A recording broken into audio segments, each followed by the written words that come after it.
ciri kalau kita bukan tipe Hannana, kita fokus pada kelebihan suami. Oke, sekarang aku ingin saya berikan waktu 1 detik dan langsung angkat tangan ya. Silakan sebutkan 10 kebaikan suami. Langsung angkat tangan, nggak usah mikir. Jangan mikir, kalau mikir kan apa ya? Kelebihan suami, tunggu. Butuh waktu berapa? 1 jam untuk memikirkan kebaikan suami? Atau wilayah ngasih motivasi orang, yuk kita punya project nih teman-teman, kita punya project, misalnya kita mau buka SD Tahfiz ini, alhamdulillah untuk pembebasan tanahnya sudah.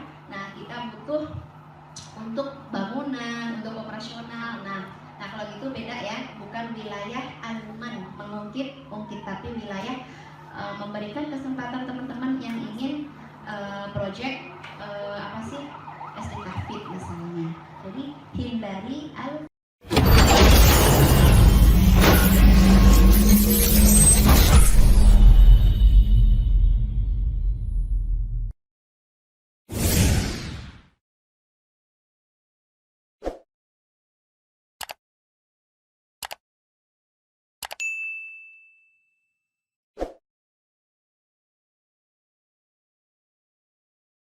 jangan sampai yang terlalu, tapi kan duitku banyak gitu kan, 7 juta itu kayak beli kacang, nggak masalah. Oke, baiklah. Tapi tetap kontrol ya. Ini kan penghasilan aku sendiri, aku nggak minta suami, dan duit aku banyak gitu. Oke, baiklah. Tapi tetap kita menimbang al-maslahah wal madorot. Maslahatnya seberapa, madorotnya seberapa gitu. Ketika pakai barang-barang mahal, misalnya kalau dilihat orang nanti, orang bikin orang apa ya, kayak pengen, itu juga akan ada efek-efek sosial yang kurang bagus, kita kendalikan ya. Jadi jangan seperti tipe apa tadi, haddaqo itu semuanya pengen atau shopaholic. Tidak dilarang pengen, sangat-sangat dianjurkan pengen, tapi pengen yang baik-baik, pengen yang kepada al-akhirah, wal akhiratu khairul laka minal ula. Nah, ini lanjutan dari orang pengen. Hadaqoh adalah barroqoh. Barroqoh ini tipe yang kalau udah beli pamer, yang tadi aku bilang ya.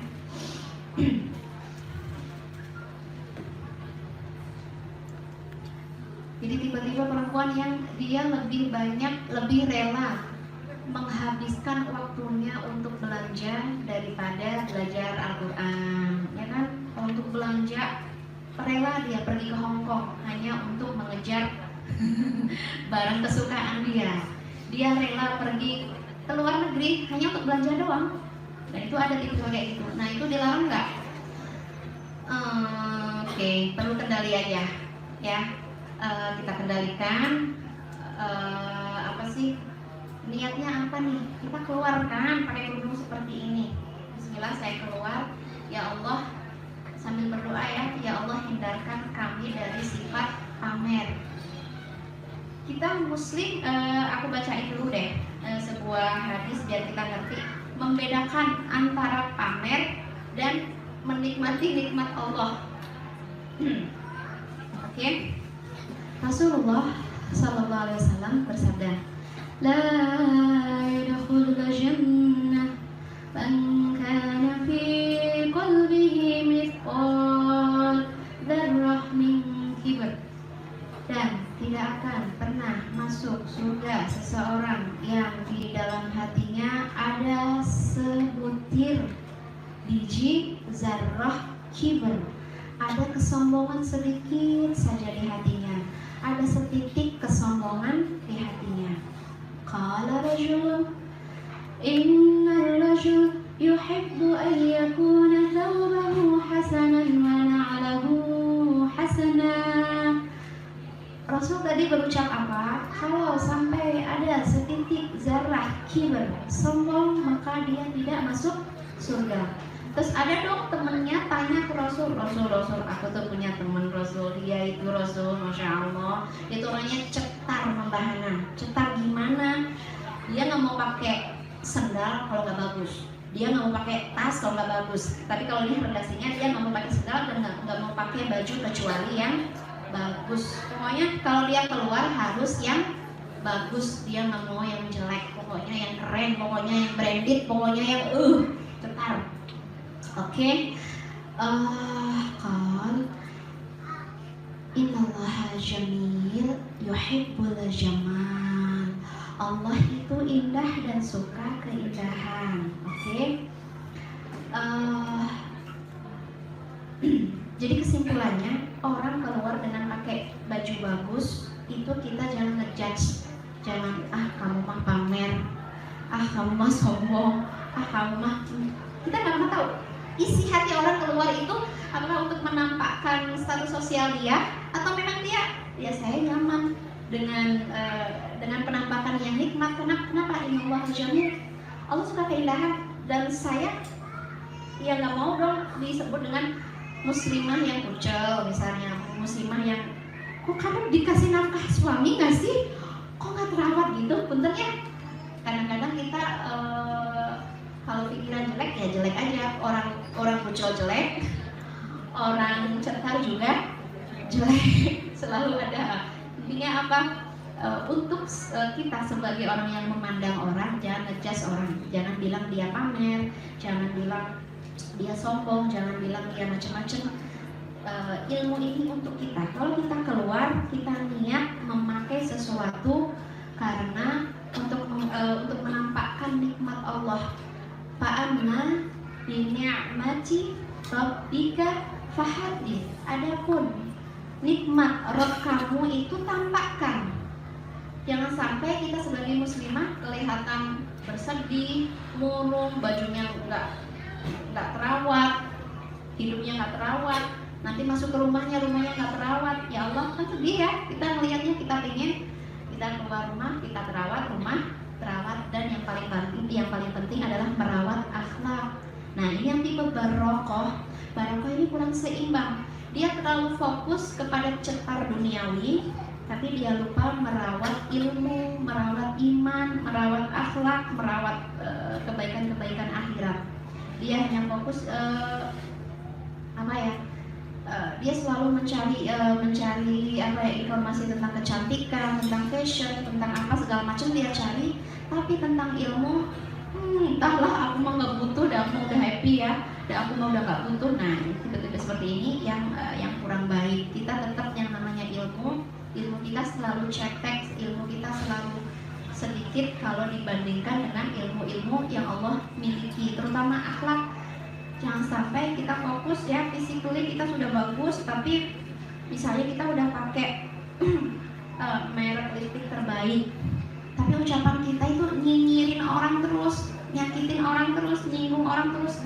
Akhirnya ketika kita hadir, orang tuh kayak menjauh gitu. Kenapa kamu menjauh? Aku mah dinyinyirin terus sama dia, aku mah dijelek-jelekin terus sama dia.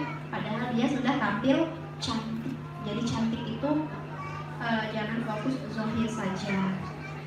Misalnya nih, dia fokus banget dengan tampilan alis dia. Alisnya dilukis, udah simetris belum? Dilihat. Oke, tanya ke suami simetris belum? Udah mah. Tanya ke anak udah simetris belum? Udah. Tanya ke semua orang simetris, udah gitu kan.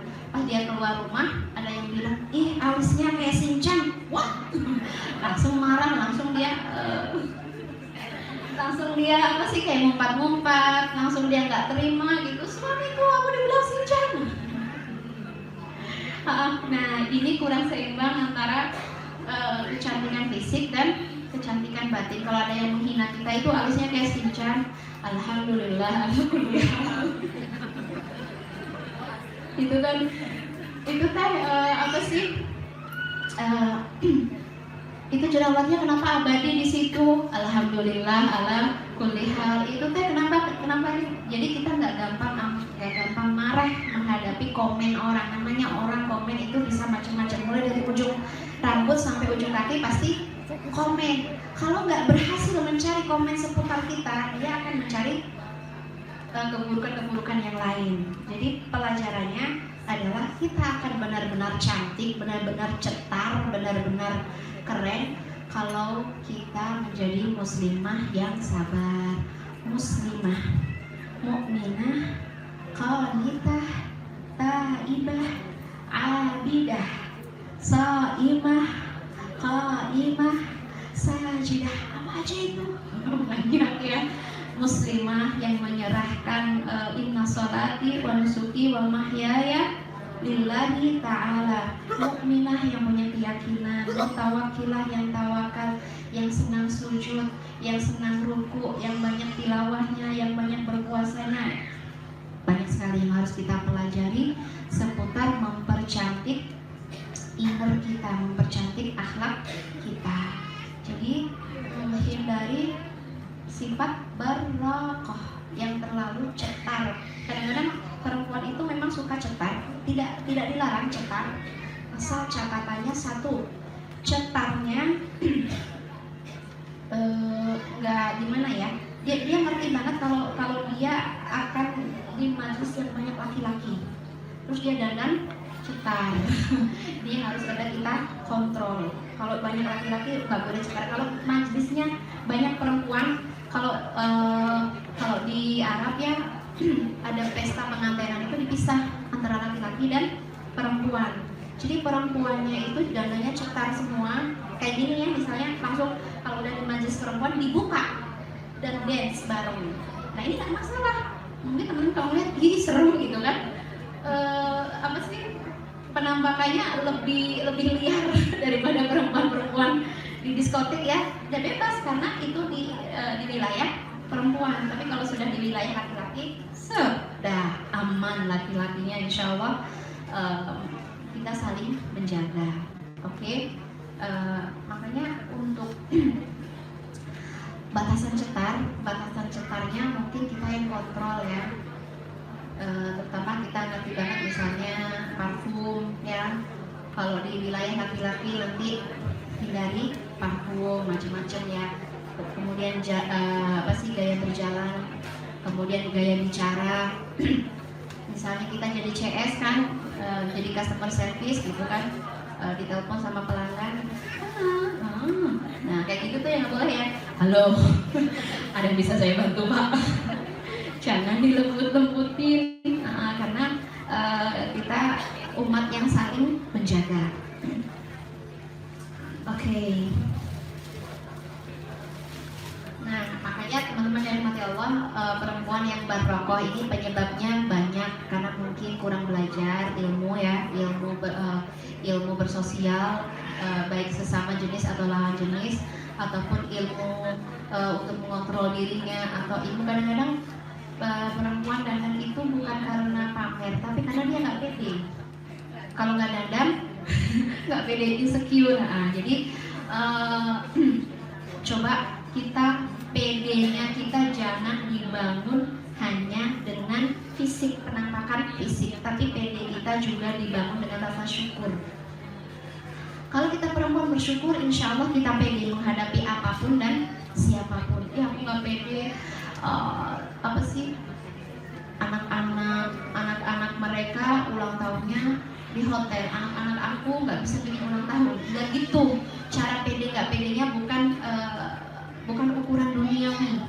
Aku nggak pede tas-tas yang lain branded, tas aku yang nggak branded, nggak gitu ya. Pede tidak kita bangun pakai standar dunia, pakai standar harta, tapi pede kita bangun pakai rasa syukur. Alhamdulillah hari ini saya bawa, misalnya saya bawa HP yang harganya cuma sekian, teman-teman HP-nya sekian, nggak masalah, yang penting HP-nya bermanfaat ya. Bangunlah kepercayaan diri dengan apa? Dengan apa ibu-ibu? Syukur. Dengan syukur, terus dengan ilmu. Kalau kita banyak ilmunya, kita semakin pede. Banyak sekali orang-orang yang apa sih ya, fokus di dandan, tapi dia kurang mencari ilmu. Akhirnya dia hanya pede di situ aja. Dia ilmunya kurang, beda ya cara bicaranya, cara berinteraksi, cara apa-apanya beda. Makanya bangun kepedean dengan ilmu dan iman. Itu penting banget buat kepedean seorang perempuan. Perempuan harus pede, nggak boleh minder, karena semua perempuan itu surga, semua perempuan itu permata, semua perempuan itu berharga, dan Allah sudah bagikan kecantikan untuk setiap perempuan. Semua perempuan yang terlahir itu cantik, nggak ada perempuan jelek. Cuma ada yang merasa nggak cantik karena dia membandingkan hidung dia dengan hidung orang Arab. Beda dong kecantikan Arab dengan kecantikan ya kan beda. Kita tetap cantik ya, tapi caranya bukan dengan membandingkan dengan orang lain. Cukup tersenyum maka kamu jadi yang paling cantik. Cukup bersyukur kamu jadi yang paling menarik.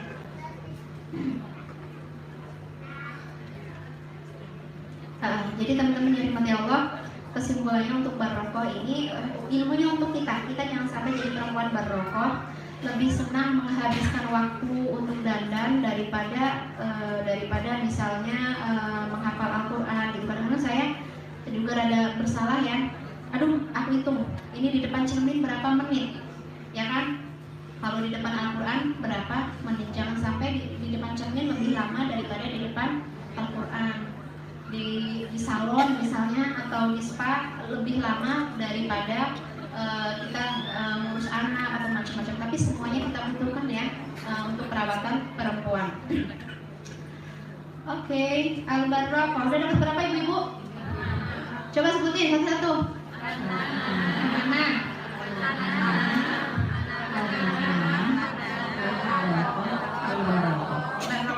Oke.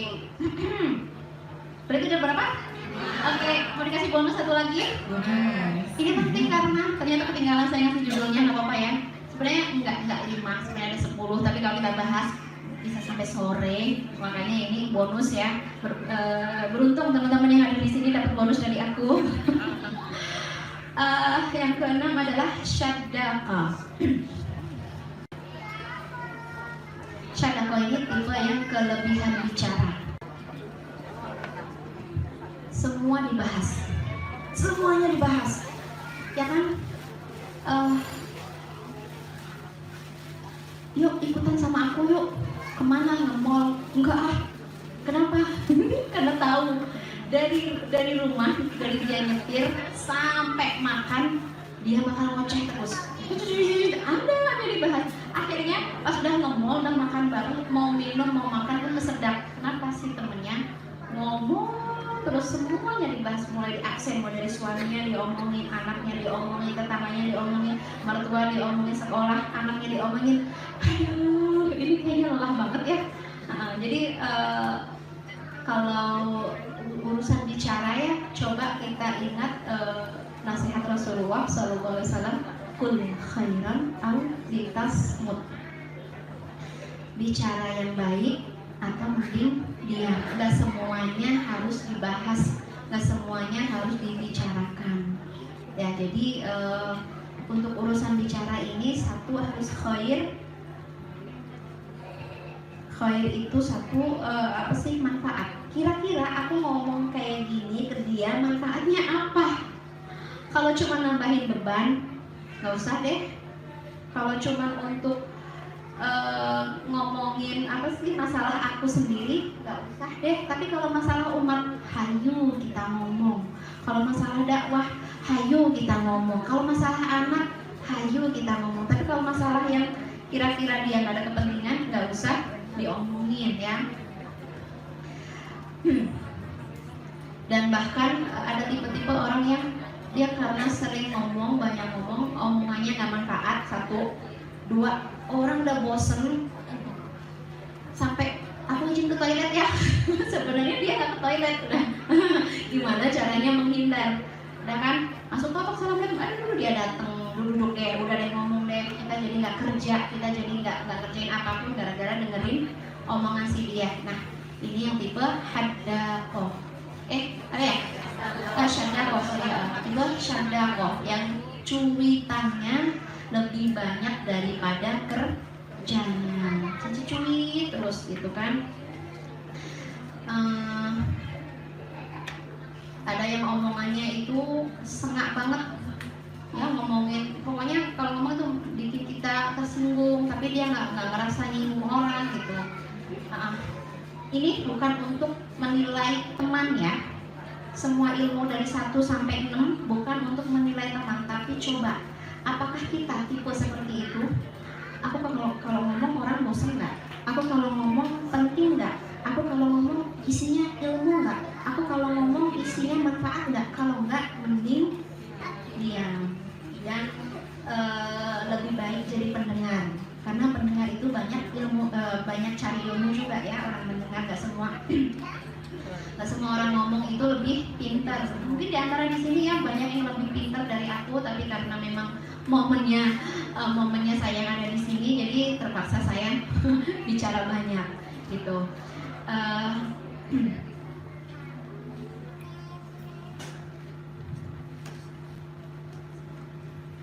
Ya, jadi teman-teman yang dirahmati Allah, mulai dari mata kita yang memandang, jangan banyak menginginkan duniawi. Kemudian lisan kita bicara, jangan banyak bicara kecuali yang penting-penting aja. Kemudian hati kita memikirkan sesuatu, pikirkanlah yang Allah ridhoi, jangan pikirkan yang Allah benci ya, seperti Hananah tadi.